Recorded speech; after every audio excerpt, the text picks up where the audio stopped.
Good morning. It's Tuesday, December 31st, the last day of 2024. So before I rant, let me wish all of you out there a healthy and a happy new year, and have a wonderful life going forward. And I can remember as a young man the activities that went on the evening of December 31st in Times Square, New York.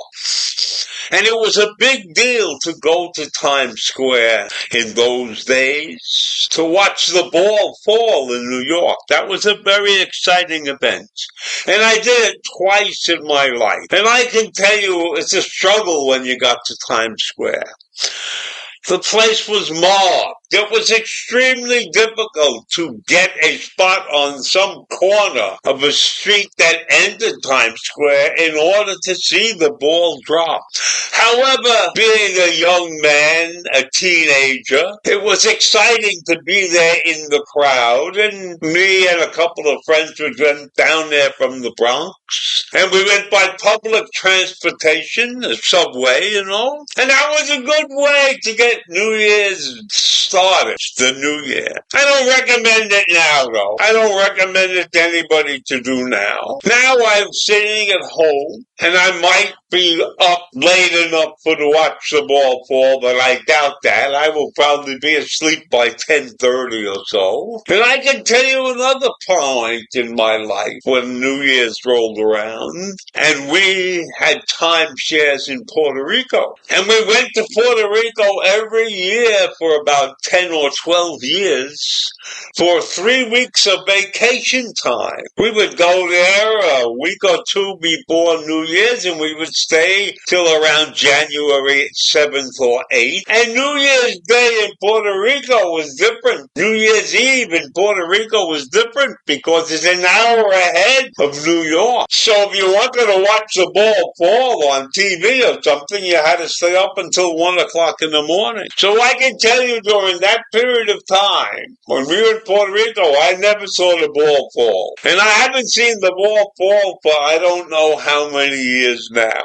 I think it's a great tradition, though. I think New Year's Eve is a great tradition, and everybody should enjoy themselves. And I can remember once having to get home from New Year's Eve and having spent that time in Times Square, I believe, and couldn't get into the crowded subways after the ball fell. So in any event, that's a tradition in this country that we should all enjoy. It's a wonderful thing when the year turns over and we can look forward to a new adventure, so to speak.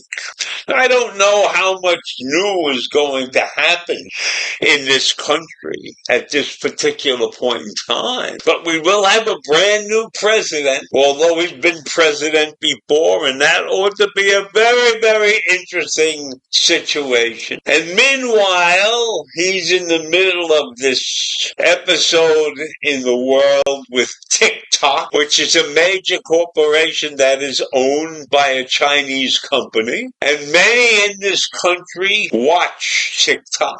on their computers, on TV, however they watch it. I have nothing to do with TikTok. I don't know how it works or anything.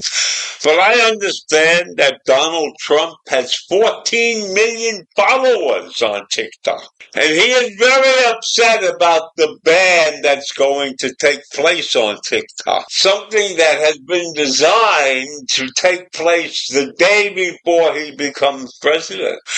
And he is in the act of trying to delay that ban until after he becomes president, because he believes that he can save TikTok and the world. And he's got, as I said before, 14 million followers, so I'm sure that he wants that situation to continue to exist. And from what I understand, he's a big user of TikTok. And he unfortunately is now facing a Supreme Court that he put together. I can say that because he appointed 3 people to the Supreme Court. That he put this court together to help him in needs when his political needs were necessary. But it turns out that in this particular occasion, his situation with TikTok and what he wants to do with TikTok, he's going to have trouble with the Supreme Court because they are against the situation with TikTok right now. Of course, all of that could change, and maybe something will happen to save TikTok. But right now, TikTok is set to expire in this country on January 19th, the day before Donald Trump takes office. Now, for those of you who love TikTok and everything, I wish you luck.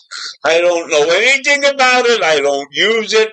To me, it's just another place to go if you feel like it on the internet and voice your opinions if you want. So we'll wait and see what happens with the TikTok situation. It ought to be a very interesting battle. And I don't know all the particulars, so if you're following that, good luck.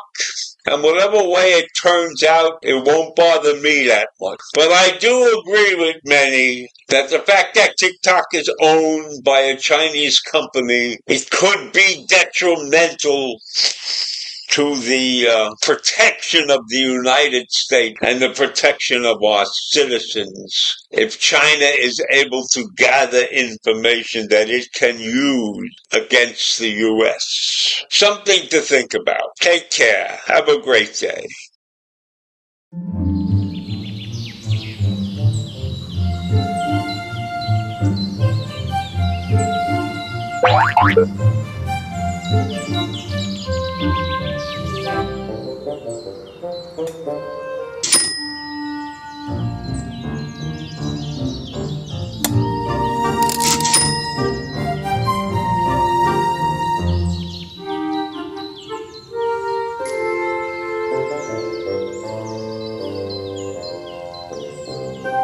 Thank you.